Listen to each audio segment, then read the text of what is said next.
www.attableek.com, the reviver of Iman. أما بعد أعوذ بالله من الشيطان الرجيم بسم الله الرحمن الرحيم أم كنتم شهداء إذ حضر يعقوب الموت إذ قال لبنيه ما تعبدون من بعدي قالوا نعبد إلهك وإله آبائك إبراهيم وإسماعيل وإسحاق إلها واحدا ونحن له مسلمون.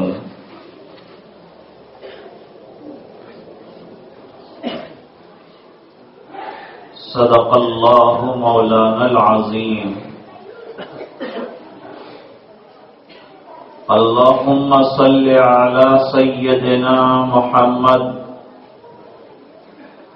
وعلی آل سیدنا محمد واصحابہ وازواجہ وبارک وسلم.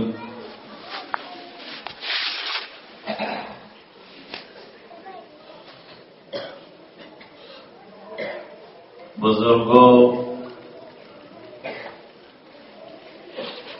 دینی بھائیوں،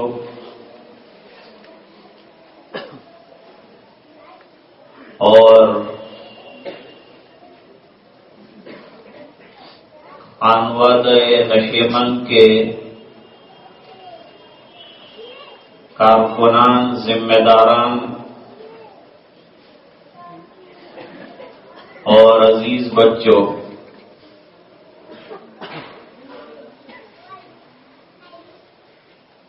بہت مختصر دو چار باتیں آپ کی خدمت میں عرض کرنی ہیں.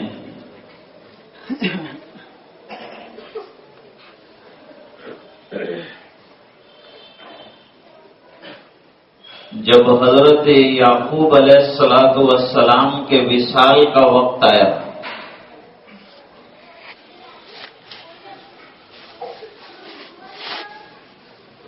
تو انہوں نے اپنے بیٹوں کو اپنے پاس بلایا.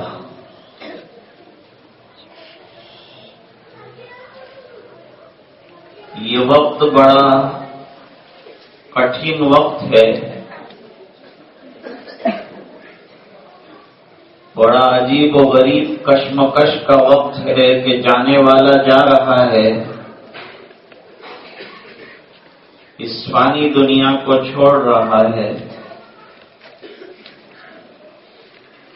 دار آخرت کی طرف کوچ کر رہا ہے.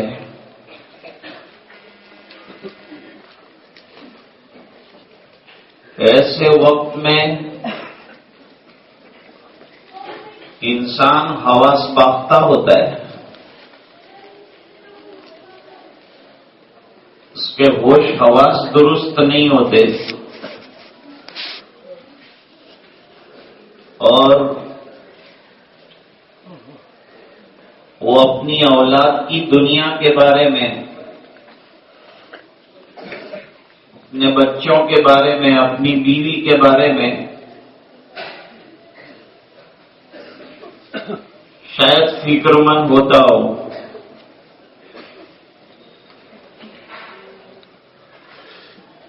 جس کی نظر ہمیشہ دنیا پر رہے گی، آخری وقت میں اس کو وہی فکر رہے گی. آخری وقت میں بھی اس کو دنیا ہی دنیا، دنیا ہی دنیا سمجھ میں آئی گی.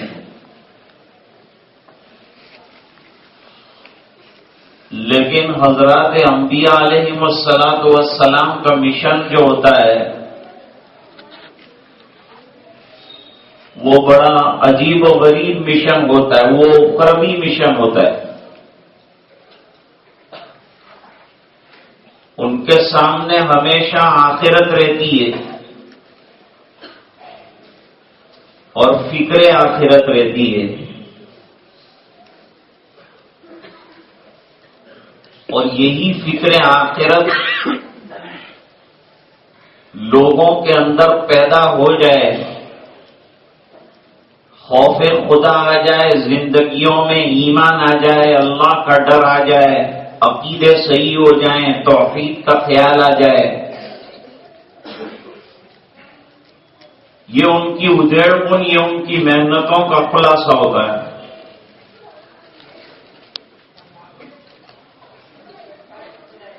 اس لیے قرآن کریم میں عقائد کی بنیادوں کے لیے 10 سے زیادہ پارے خرچ کیے ہیں کہ آنے والی جو نسلیں ہیں ان کے عقیدے درست ہو جائے۔ عقیدے جڑوں کی طرح ہے، جڑیں مضبوط ہوں گی، درخت بھی مضبوط ہوگا، پاراور ہوگا۔ اور اگر جڑ کمزور ہے تو درخت بھی کمزور ہوگا، پاراور بھی نہیں ہوگا۔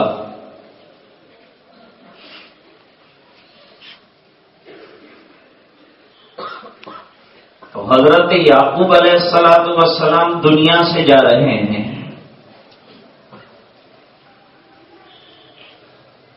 اور اپنی اولاد کو جمع کیا ہے اور فکر فرما رہے ہیں۔ ماں باپ کو اپنی اولاد کی فکر ہونی چاہیے، لیکن انبیاء کرام کے واقعات سے سبق سیکھو کہ فکر دنیا سے زیادہ فکر آخرت ہونی چاہیے۔ ہمارے بچے کا فیوچر ہمارے مرنے کے بعد کیا ہوگا، یہ تو ہم سوچتے ہیں، لیکن بچے کے مر جانے کے بعد بچے کا فیوچر کیا ہوگا، اس کو کم سوچا جاتا ہے۔ انبیاء کرام یہ سوچ لے کر آتے ہیں اور یہ فکریں دیتے ہیں اور شیئر کرتے ہیں۔ موجودہ دور میں طرح طرح کے میسج شیئر کرنے کی فضیلتیں واٹس ایپ پر آتی ہی رہتی ہیں کہ اتنوں کو بھیجو گے یوں ملے گا، اتنوں کو بھیجو تو یوں ملے گا۔ اصل میں تو انبیاء کرام شیئر کرنے والے ہیں کہ کہاں کونے میں بیٹھے ہوتے ہیں، پورے عالم کے اندر میسج جو ہے بغیر موبائل کے ان کا چلا۔ جب نبی کریم صلی اللہ علیہ وسلم کو گردن پر اونٹ ڈال کر پریشان کرنے کی کوشش کی، آپ سجدہ ریز ہیں، بیٹی فاطمہ آ گئی ہیں، اوجھ کو ہٹا دیا ہے اور پوچھ رہی ہے کہ ابا جان آپ کا قصور کیا ہے جو یہ لوگ آپ کو اس قدر پریشان کرتے ہیں؟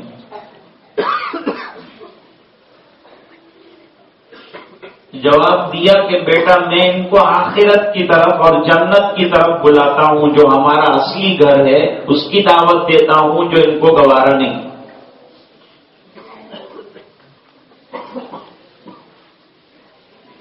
اس لیے نبی کی دعوت فلاح اور نجات اور کامیابی کی ہے۔ چھوٹی سی کامیابی یہ بچوں نے حاصل کی تو ماں باپ خوش ہیں، اساتذہ خوش ہیں، ذمہ داران خوش ہیں۔ آخرت کی کامیابی اصل کامیابی ہے، جس کے لیے اللہ تعالیٰ نے نبیوں کو بھیجا ہے کہ وہ آخرت کی کامیابیوں کو بتائیں، کیونکہ آخرت ہمیشہ کی جگہ ہے، دنیا عارضی جگہ ہے۔ یہاں بھوکا سوکھا کھا کر جھونپڑے میں بھی آدمی گزار سکتا ہے، لیکن وہاں کی تکلیفیں دائمی ہیں۔ اس سے بچنے کے لیے ظاہری بات ہے کہ عقائد کی درستگی ضروری ہے، اعمال صالحہ کی درستگی ضروری ہے۔ موجودہ دور میں معاشرے کا جو بگاڑ ہے اس کے اندر دو چیزیں کام کرتی ہیں۔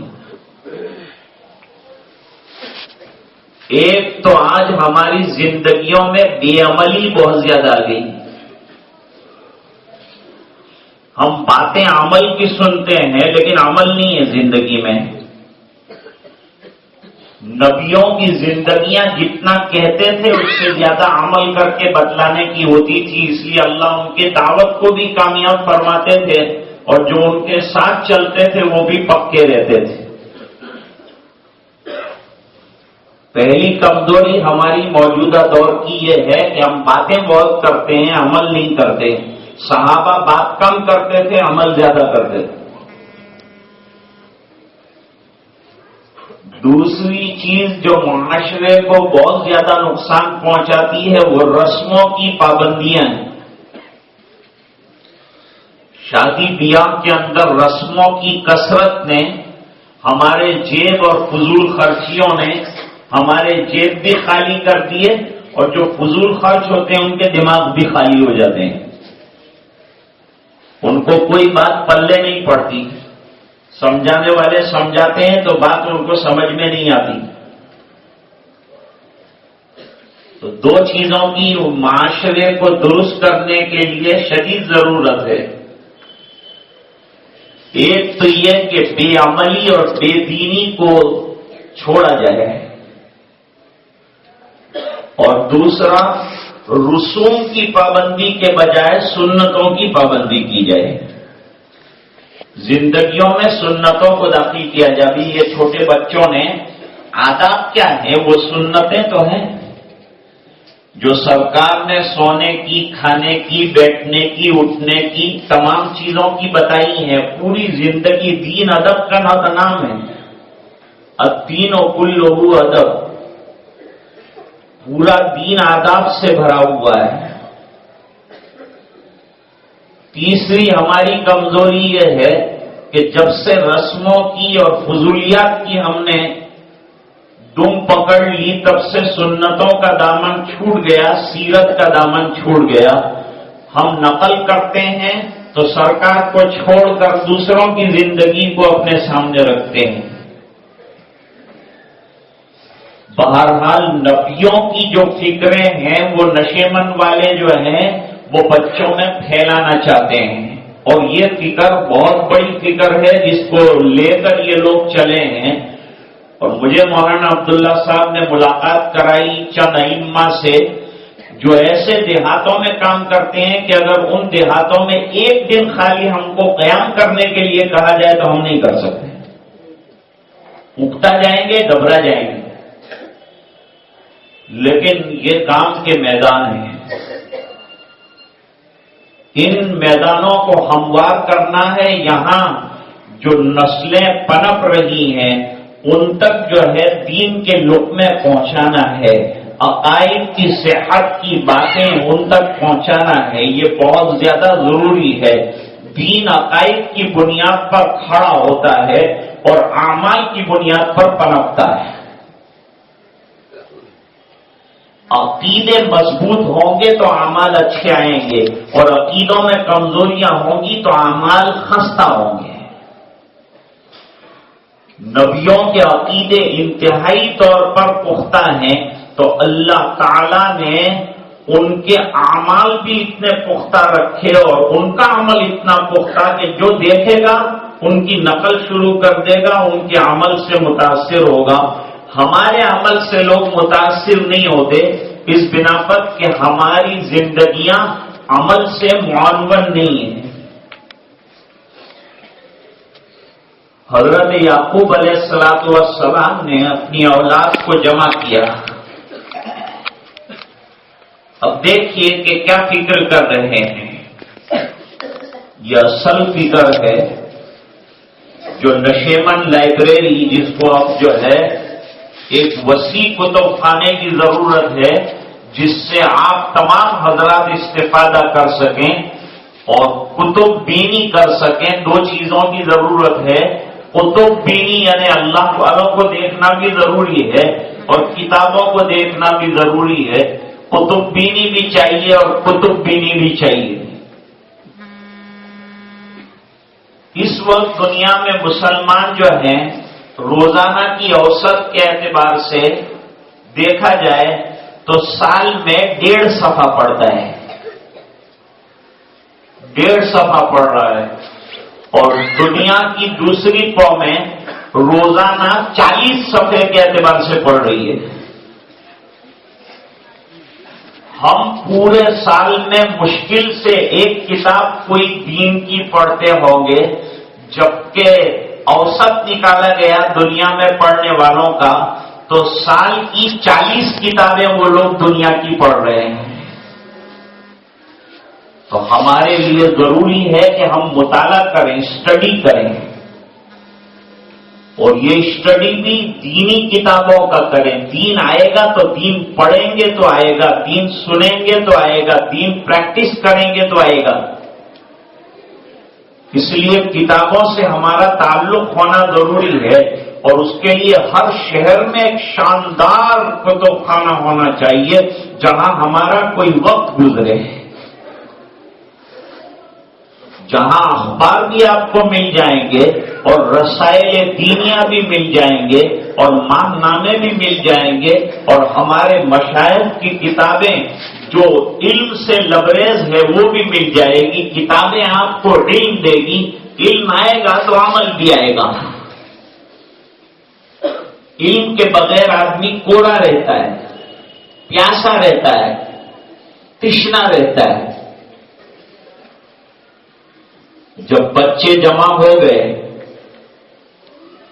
تو حضرت یعقوب علیہ السلام نے ان سے سوال کیا، اذ قال لبنیہ ما تعبدون من بعدی، میرے پیارے بچوں میں تو دنیا سے جا رہا ہوں، دین کا کام کرتے کرتے دنیا سے جا رہا ہوں، مجھے نبوت ملی، میں نے کام کیا، میں اب جا رہا ہوں۔ حضرت یعقوب علیہ السلام کی اولاد میں ایک حضرت یوسف علیہ السلام نبی رہے ہیں، باقی نبی زادے رہے ہیں۔ اب ہونا تو یہ چاہیے کہ یوں کہتے کہ بھئی پراپرٹی کا خیال رکھنا، جھگڑے آپس میں، لڑائیاں مت کرنا، مل جل کے رہنا، میرا نام خراب مت کرنا، میری بدنامی کا سامان مت کرنا، مرنے کے بعد لوگ مجھے گالیاں دے، ایسے کام مت کرنا، یہ کہنا چاہیے۔ عام طور پر ذہن میں یہی بات آتی ہے کہ مل جل کے رہنا بیٹا، لڑائیاں مت کرنا، میری روح کو تکلیف ہو جائے گی اگر ایسا کرو۔ لیکن نبی کی فکر آپ دیکھتے ہیں، یہ تمام فکریں چھوڑ کر مرکزی مضمون پر آ گئے۔ حضرت یعقوب علیہ السلام اور تمام بچوں سے یہ پوچھا کہ یہ بتاؤ کہ میرے دنیا سے جانے کے بعد تم کس کی عبادت کرو گے؟ عبادت کے بارے میں سوال کیا، اور عبادت ظاہری بات ہے کہ اندر عقیدہ مضبوط ہوگا تو عبادت کریں گے، اللہ کو مانیں گے تو اللہ کی عبادت کریں گے، اور اللہ ہی کو نہیں مانتا تو عبادت کیا کریں گے؟ حضرت حکیم الامت رحمت اللہ علیہ کے پاس ایک باپ اپنے بیٹے کو لے کے آئے، حضرت یہ نماز نہیں پڑھتا، ذرا اس کو تلقین فرمائیں آپ تاکہ یہ نماز پڑھنے والا بن جائے۔ حضرت نے اس کو سمجھایا کہ بیٹا نماز پنجگانہ پڑھا کرو نا، 5 وقت کی نماز 24 گھنٹے میں فرض کی اللہ نے، کیوں نہیں پڑھتے؟ تو حضرت تخلیے میں بات کر رہے تھے، تخلیے میں یعنی اکیلے میں بات کر رہے تھے، آپ کی اردو سے ڈر ہے مجھے۔ تو اس لڑکے نے جواب دیا کہ آپ کہتے نماز پڑھو نماز پڑھو، کس کی نماز پڑھوں؟ میں تو اللہ کو مانتا ہی نہیں ہوں، نماز کا ہی نہیں پڑھتا۔ حضرت نے تو سر پکڑ لیا،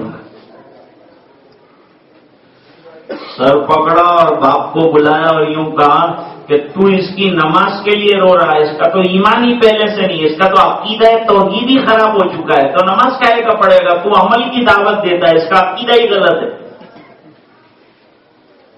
تو انبیاء عقیدے پہ محنت کرتے ہیں۔ پہلے ابن ماجہ شریف میں روایت پڑھی ہے صحابہ کرام فرماتے ہیں تعلمنا الایمان ثم تعلمنا القرآن، ہم نے پہلے ایمان کو پختہ کیا، ہم نے پہلے اپنے عقیدوں کو پختہ کیا، اور اس کے بعد ہم نے اعمال کو اور احکام کو اپنایا، کیونکہ عقیدہ پکا ہوگا تو احکام پر عمل کرنا آسان ہو جائے گا۔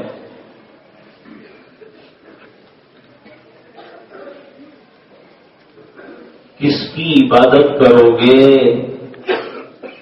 میرے دنیا سے جانے کے بعد تم لڑو گے، مرو گے، دنیا کے لیے کیا کرو گے؟ کوئی فکر نہیں ہے۔ فکر ہے تو اپنی اولاد کی آخرت کی فکر کر رہے ہیں، اور کتنی بڑی فکر کر رہے ہیں۔ اور یہ خالی حضرت یعقوب علیہ السلام فکر نہیں کر رہے ہیں، دیکھیے وہاں حضرت ابراہیم علیہ السلام کی دعا اللہ تعالیٰ نے نقل فرمائی۔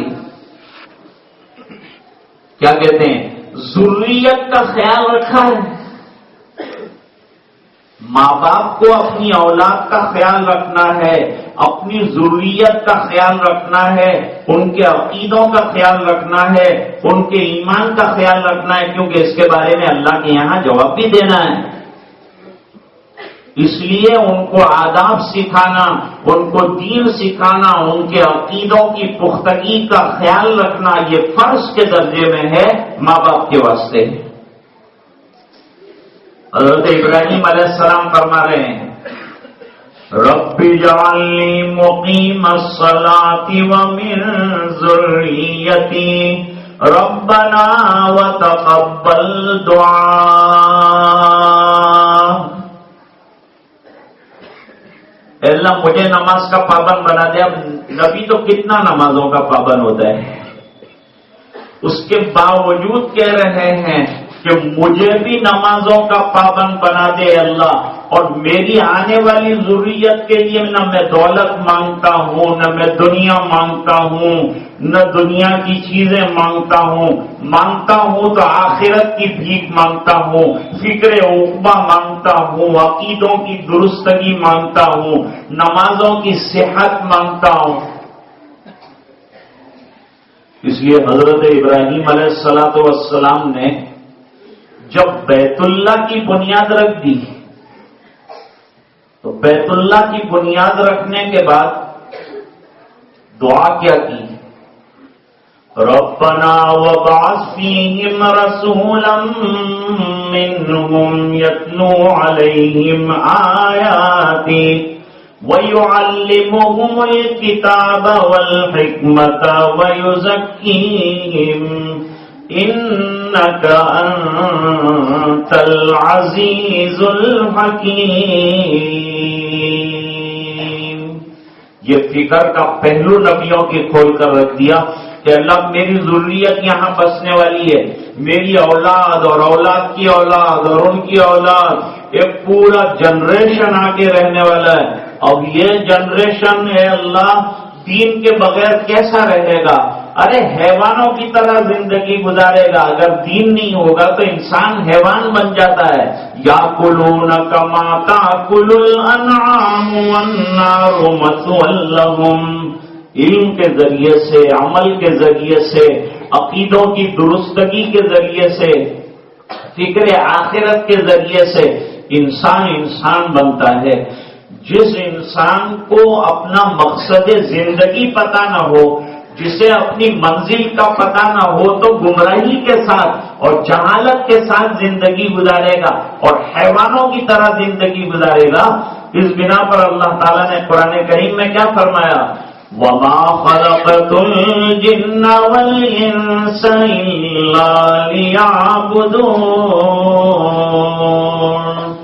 ہم نے تم کو پیدا کیا ہے کھانے پینے کے لیے نہیں، دنیا کے تمام چیزیں ضرورتوں کی ہے۔ یہ ضرورتیں آپ پوری کرو، کھاؤ بھی، پیو بھی، اچھے مکان میں رہو بھی، اچھی گاڑیوں میں گھومو بھی، کوئی منع نہیں کرتا، لیکن تمہاری نظر کس پر رہنی چاہیے؟ نظر ہمیشہ آخرت کے اوپر رہنی چاہیے، نظر مرنے کے بعد والی زندگی کے اوپر رہنی چاہیے۔ یہ ننھے منھے بچے نہیں جانتے اس حقیقت کو، یہ اساتذہ نے محنت کر کے ان کو یہ جواب بیچارے کیا دے دے، اور یہ سوال ان کو کیا معلوم ہوتے؟ ان لوگوں کو سلام کرنا چاہیے جن لوگوں نے بڑی مصلحتوں کے ساتھ، ابھی مولانا خالد صاحب نے بتایا کہ بڑی حکمت اور دانائی کے ساتھ یہ بچوں کی ذہن سازی ضروری ہے، اس بنا پر کہ یہ اسکولوں میں جاتے ہیں، انگریزی میڈیموں میں پڑھتے ہیں، تو اس کے نتیجے میں وہاں ذہن سازیاں ہو رہی ہیں۔ اب ہمارے بچوں کی دینی ذہن سازی کون کرے گا؟ یہ جو کمپٹیشن ہے یہ بہت اچھا سورس ہے، بہت اچھا واسطہ ہے۔ 400 سے زیادہ بچے جو ہیں جنہوں نے امتحان دیے اور کتنے کتنے سوالات ایسے یاد کیے کہ شاید ہم کو بھی بہت سے سوالات ان میں سے یاد نہیں ہوں گے اور جوابات نہیں آتے ہوں گے۔ ماں باپ اپنے گریبان میں جھانکیں کہ جو اشعار ہمارے بچوں نے پڑھے اگر ہم سے پوچھے جائیں ہم کو ایک شعر بھی ایسا نہیں آئے گا۔ تو بڑی محنتیں کی ہیں جنہوں نے یہ نصاب ترتیب دیا ہے، اور بچوں کی ذہن سازی اور ان کے عقیدوں کی درستگی اور ان کی آخرت بنانے کے لیے جو ذہن ان کا رچایا جا رہا ہے اور بنایا جا رہا ہے وہ قابل تعریف ہے۔ لیکن یہ ایک دن میں نہیں ہوتا، یہ کام کے لیے عرصہ دراز چاہیے۔ میں ایک عرصے سے جو ہے نشیمن کے پروگراموں میں آتا ہوں اور ہر سال الحمدللہ کچھ نہ کچھ ترقی جو ہے وہ نظر آتی ہے۔ جیسے کہ اس سال ابھی حضرت مولانا عبداللہ صاحب نے بتایا کہ سیرت کی مقالہ نگاری کا نیا پروگرام ترتیب دیا گیا، جس کے نتیجے میں کئی 100 طلباء اور طالبات نے سرکار مدینہ جناب رسول اللہ صلی اللہ علیہ وسلم کی سیرت مقدسہ کے سلسلے میں مقالے لکھے۔ یہ سب ان کے سینوں میں جم گئے ہوں گے۔ جو لکھتا ہے سینے میں جم جاتا ہے، اور یہ جمع ہوا انشاءاللہ بڑی عمر میں بھی ان کو کام آئے گا۔ یہ محنتیں نشیمن کی انشاءاللہ رائیگان نہیں جائے گی۔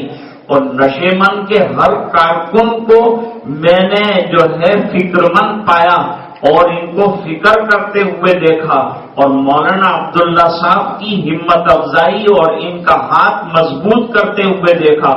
بلکہ بڑا ادارہ ہے ہمارا جو دارالعلوم، اس کے اساتذہ بھی یہاں موجود ہیں جو اس بات کی غمازی کرتے ہیں کہ یہ حضرات بھی ان کے اس عمل سے اور یہ محنت سے نہ صرف خوش ہیں بلکہ ہمت افزائی اور حوصلہ افزائی کو چاہتے ہیں اور پسند بھی فرماتے ہیں۔ اللہ تعالیٰ یہ سلسلے کو مبارک فرمائے۔ میں عرض کر رہا تھا کہ حضرت یعقوب علیہ السلام نے اپنی اولاد سے یہ پوچھا کہ میرے بعد تم عبادت کیا کرو گے، کس کو اپنا رب مانو گے، کس کو اپنا پروردگار مانو گے، اور عبادت کس کی کرو گے؟ تو بچوں نے جواب دیا کہ آپ نے ہمیں توحید کے سبق پڑھائے ہیں، آپ نے ہمیں دعوت کے سبق پڑھائے ہیں، آپ نے ہمیں ایک اللہ کی عبادت کے سبق پڑھائے ہیں، تو اب ہم اس کے علاوہ کہ ہمارے آباء و اجداد سے توحید چلی آتی ہے، اس کے علاوہ اور کچھ پڑھنے والے نہیں ہیں اور کچھ کرنے والے نہیں ہیں۔ ابا دنیا سے جائیں تو مطمئن ہو کے جائیں، اس بنا پر کہ آپ کی اولاد چاہے لڑے گی مرے گی لیکن توحید کا جام ہاتھ سے جانے نہیں دے گی۔ حضرت مولانا ابو الحسن علی صاحب ندوی رحمت اللہ علیہ بڑے مفکر گزرے ہیں، انہوں نے ایک عجیب و غریب بات فرمائی۔ بات یہ فرمائی کہ اگر کوئی آئے میرے پاس اور آ کر یہ سوال کرے کہ ایک بڑا مین روڈ اور شاہراہ جا رہی ہے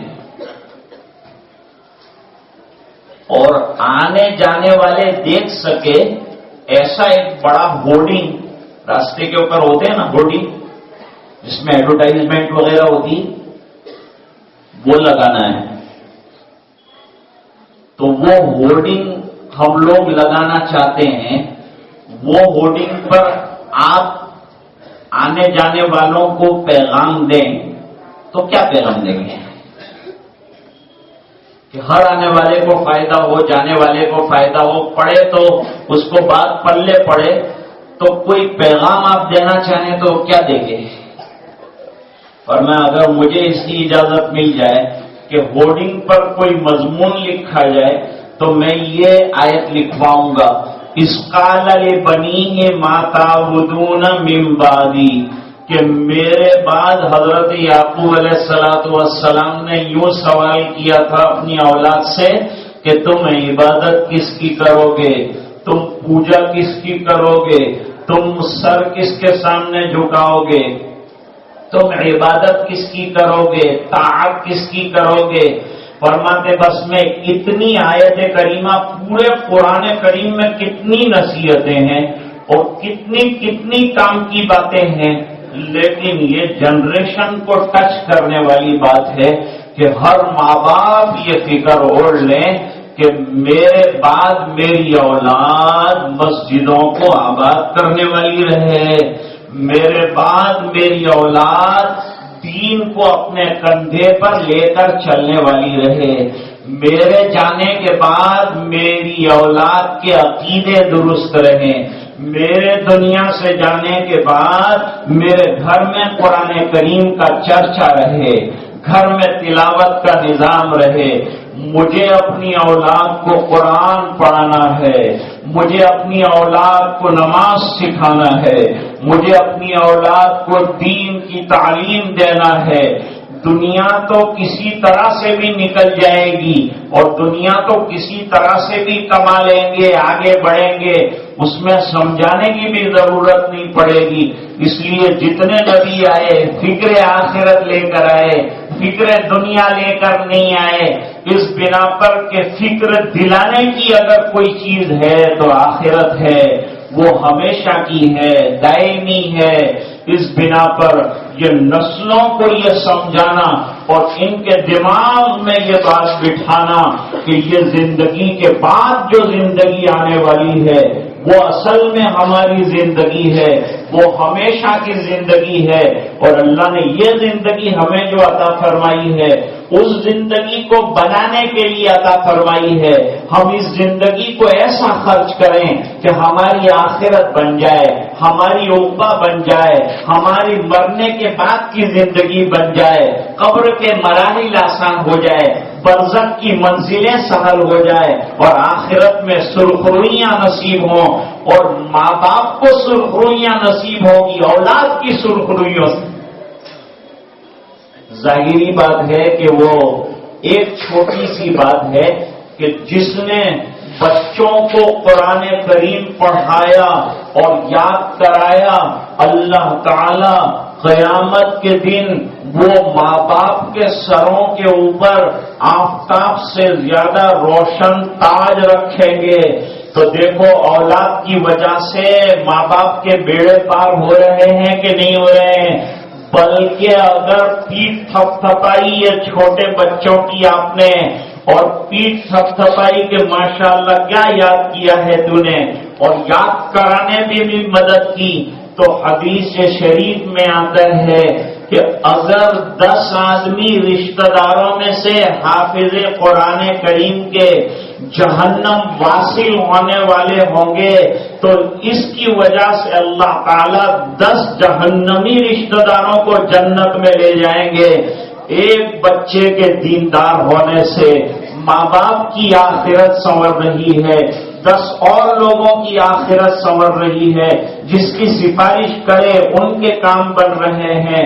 تو دوستو یہ بڑا اہم مسئلہ ہے، دنیا والوں کے لیے یہ مسئلہ نہیں ہے۔ دنیا والے دنیا کی زندگی انجوائے کرنے کو سمجھتے ہیں، وہ سمجھتے ہیں ہم دنیا میں آئے ہیں، دوسری کوئی لائف نہیں ہے، لیکن ایمان والے کا سب سے پہلا عقیدہ یہ ہے، اور یہی تو وجہ ہے کہ اس کے کان کے اندر اذان دی جاتی ہے پیدا ہوتے ہی، اور اس کے دوسرے کان میں اقامت دی جاتی ہے پیدا ہوتے ہی، اور یہ بتایا جاتا ہے کہ تو یہ کام کے لیے آیا ہے، تو اللہ کو پہچاننے کے لیے آیا ہے، تو تو اپنے رب کو جاننے کے لیے آیا ہے، تو معبود کا بندہ بننے کے لیے آیا ہے۔ تیرا ایک رب بھی ہے، تیرا ایک پالنہار بھی ہے، تیرا ایک پیدا کرنے والا بھی ہے۔ تجھے اس کے سامنے پوری زندگی سرنگو رہنا ہے، تجھے سجدہ ریز رہنا ہے، تجھے سجدے میں رہنا ہے اور ہمیشہ رہنا ہے۔ میں تو یہ بات کہا کرتا ہوں، اتنی اچھی بات فخر الدین رازی رحمت اللہ علیہ نے لکھی۔ لوگ کہتے ہیں ہم پریشان ہیں، حیران ہیں۔ ہماری حیرانی اور ہمارے اوپر جو حالات آ رہے ہیں، کہیں طلاق کی لائن سے آ رہا ہے، کہیں غیر محرم کو حج کے لیے اجازت دینے کی لائن سے آ رہا ہے، کہیں طلاق ثلاثہ کی لائن سے آ رہا ہے۔ یہ جتنے حالات آ رہے ہیں یہ اصل میں ہماری اپنی اندر کی کمزوری کی وجہ سے آ رہے ہیں۔ کتنے لوگوں کو بیچاروں کو طلاق کیا ہے وہ معلوم نہیں ہے، اور یہ ثلاثہ کیا ہے وہ معلوم نہیں ہے، اور غیر محرم کے بغیر جو ہے حج کر سکتے ہیں نہیں کر سکتے، اس پر بھی جو ہے بیچارے لوگوں کو کوئی علم نہیں ہے۔ گورنمنٹ آگے بڑھ رہی ہے، آپ کے دین میں دخل دے رہی ہے۔ اب یہ بچے پڑھیں گے نہیں تو دین میں دخل دے رہے ہیں، یہ پتہ کیسے چلے گا؟ آپ مقابلہ کیسے کریں گے؟ آپ اپنے دین کو بچائیں گے کیسے؟ کیسے پتا چلے گا کہ آپ کا دین بدلا جا رہا ہے، آپ کا قرآن بدلا جا رہا ہے، آپ کے احکام کے ساتھ چھیڑ چھاڑ کی جا رہی ہے؟ یہ تو علماء بیچارے ہم کو بتاتے ہیں تو پتا چلتا ہے، اگر وہ نہ بتاتے تو ہم کو کیا پتا چلتا؟ یہ علماء کی برکت ہے۔ جن علماء کے پیچھے لوگ پڑے رہتے ہیں وہ بیچارے امت کے لیے رو رہے ہیں، فکریں کر رہے ہیں، گھوم گھوم کر دریا دریا قریا قریا ان کو جو ہے یہ بات بتاتے چلے جا رہے ہیں۔ میں عرض کر رہا تھا کہ فخر الدین رازی رحمت اللہ علیہ نے ایک بات لکھی کہ حضرت نوح علیہ السلام کو کشتی بنانے کا حکم ہوا، کشتی بنائی انہوں نے اور ایمان والوں کو سوار کر لیا، اور پھر ایک دعا پڑھ لی جس کو قرآن کریم میں ذکر کیا، بسم اللہ مجریہا و مرساہا ان ربی لغفور رحیم۔ ذہنی ہمیشہ یہ بنایا جاتا ہے، پورا قرآن پڑھیں آپ، احادیث پڑھیں آپ تو ذہن یہ بنایا جاتا ہے کہ تمہارے بچوں کو سکھاؤ، تمہارے دل میں یہ بات بٹھاؤ کہ اللہ کرتے ہیں، اللہ سے ہوتا ہے، اللہ کے علاوہ کرنے والا کوئی نہیں، اللہ کے علاوہ دینے والا کوئی نہیں، اللہ کے علاوہ نوازنے والا کوئی نہیں، اللہ کے علاوہ بخشنے والا کوئی نہیں۔ یہ ذہن جو ہے وہ بنایا جاتا ہے تو کشتی میں بیٹھے تو کشتی کا چلنا یہ بھی اللہ کے حکم سے ہوگا، کشتی کا ٹھہرنا یہ بھی اللہ کے حکم سے ہوگا، کشتی کا سمندر میں تھامنا یہ بھی اللہ کے حکم سے ہوگا، موجوں سے لڑائی کے بعد حفاظت کے ساتھ کنارے پہنچانا یہ بھی اللہ سے ہوگا۔ رات اور دن اللہ اللہ اللہ اللہ اللہ اتنا کرو، گھر میں اتنا چرچا کرو، زبان پر اتنا اللہ اللہ کرو کہ میں کرتا ہوں یہ نکل جائے اور ذہن میں یہ بات بیٹھ جائے کہ اللہ کرتے ہیں، اور جب آپ اس کا چرچا گھر میں کرتے رہیں گے تو بچوں کے ذہن میں بھی یہ بات آ جائے گی۔ ہم وہاں ساؤتھ افریقہ میں تھے تو وہاں کے امیر تھے حاجی بھائی پاڑیا، جو علماء مشائخ ہیں حضرت نے دیکھے ہوں گے۔ تو حاجی بھائی پاڑیا نے اپنی بچوں کو جو بالکل انگلش ٹاؤن انگریزی بولنے والے، ان کو اردو کا ایک لفظ بھی نہ ہے، اب ان کے یہاں جماعتوں کا آنا جانا، لوگوں کا آنا جانا، علماء کا آنا جانا، تو انہوں نے اپنے بچوں کو سبق سکھایا تھا۔ وہ رات دن دعوت کی دھن میں رہتے تھے، آخرت کی فکر میں رہتے تھے، اللہ اللہ زبان پر ہمیشہ رہتا تھا، اللہ ہی کی دعوت دیتے تھے، دعوت اللہ کا کام کرتے تھے۔ تو بچوں گھر میں اللہ اللہ اللہ اللہ ایسا تذکرہ گھر میں اللہ کا، تو بچوں کو انگریزی بولنے والے بچوں کو 3 جو ہے لفظ سکھا دیے تھے، 3 جملے سکھا دیے۔ جب بھی جاتے ان کے یہاں بچے کو پوچھو بچے کیسے ہو، اللہ کا شکر ہے، اللہ کا کرم ہے، اللہ کا انعام ہے. جو بھی بچے کو آپ پکڑ لو اور پوچھو بھائی میں نے کہا حضرت یہ کیسے آ گیا، تو میں اس کو سکھایا ہے، بٹھایا ہے، اس کے ذہن کے اندر بٹھانا پڑا ہے. تو اب ایسا یہ فر طوطے کی طرح، اس لیے یہ بچوں نے اشعار کیسے سنائے. یہ تو گجراتی کی بھی، آپ کی گجراتی تو فصیح ہوگی، لیکن پھر بھی جو ہے وہ بچوں نے عربی کے اندر زبردست اشعار سنائے. نہ ان کی زبان ہے وہ، نہ اردو ان کا ٹھکانہ ہے، پھر بھی جو ہے انہوں نے سکھائے. محنتوں سے ہوا کہ نہیں ہوا.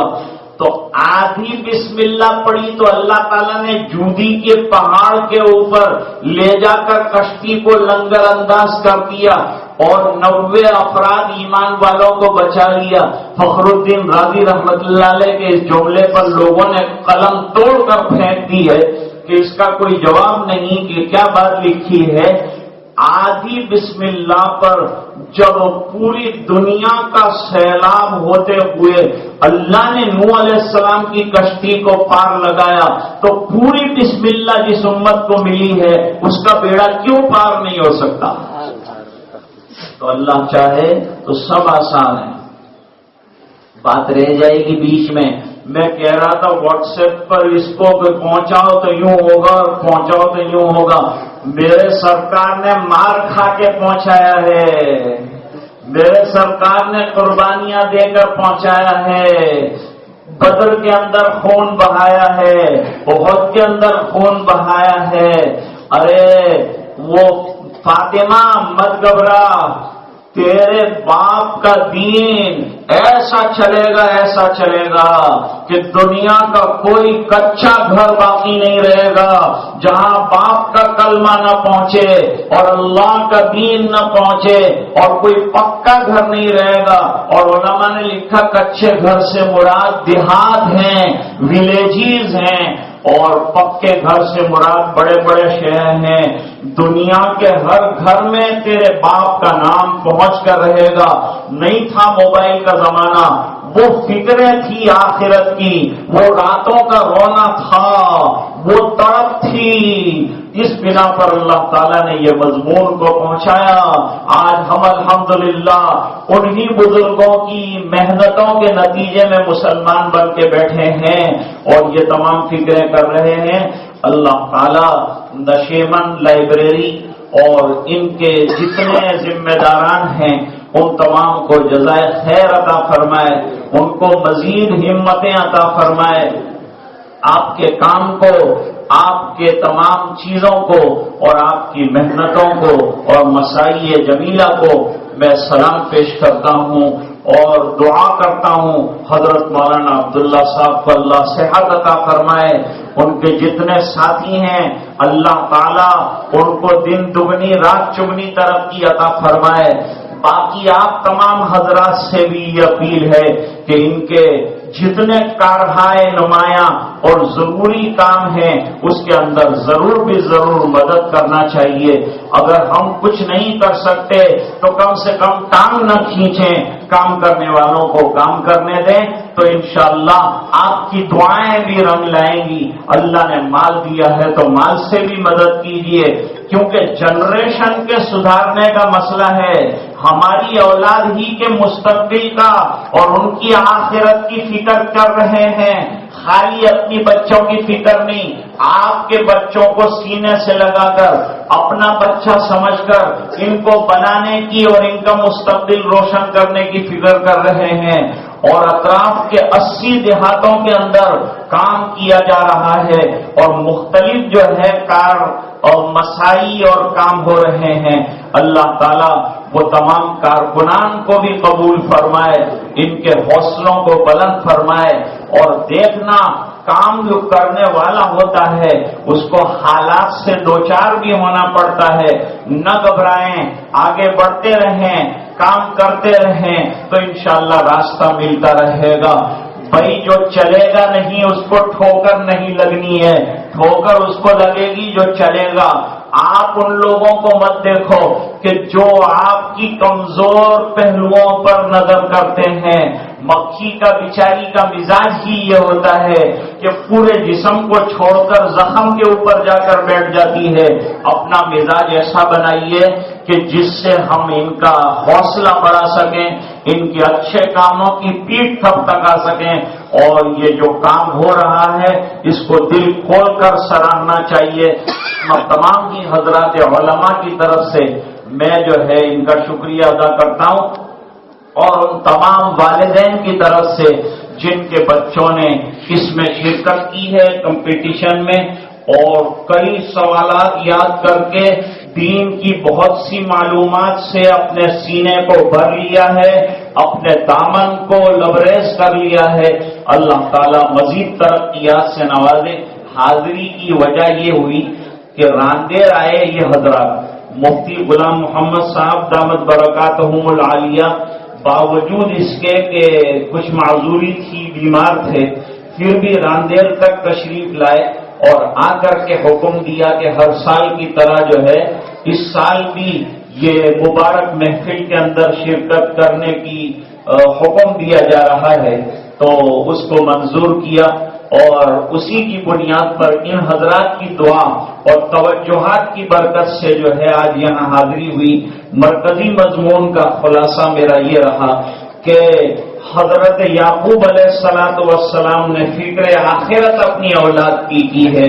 نبیوں کا مشن یہ رہا ہے، ہمارا بھی ایماندار ہونے کے ناطے سے اپنی اولاد کی آخرت کے بارے میں فکر کرنا یہ ازبز ضروری ہے، اور علم کے حصول میں ان کا مددگار بننا یہ بھی ضروری ہے، کیونکہ یہ علم حاصل کریں گے آخرت ہماری بھی بن جائے گی، ان کی بھی بن جائے گی. اللہ تعالیٰ مزید ترقیات سے نوازے. ابھی مزید کام باقی ہیں، اس بنا پر اپنی بات کو سمیٹنے کی کوشش کرتا ہوں، اور اپنی معروضات کو یہ بزرگوں کی موجودگی میں کچھ عرض کرنا اچھا بھی نہیں لگتا. یہاں تو سب دارالعلوم کے اساتذہ اور بڑے علماء تشریف رکھتے ہیں، اور میں طالب علم ہوں. یہ طالب علمانہ چند گزارشات کے بعد ان تمام بزرگوں سے معذرت اور معافی کے ساتھ اپنی بات کو ختم کرنے کی اجازت چاہوں گا. وآخر دعوانا الحمدللہ رب العالمین.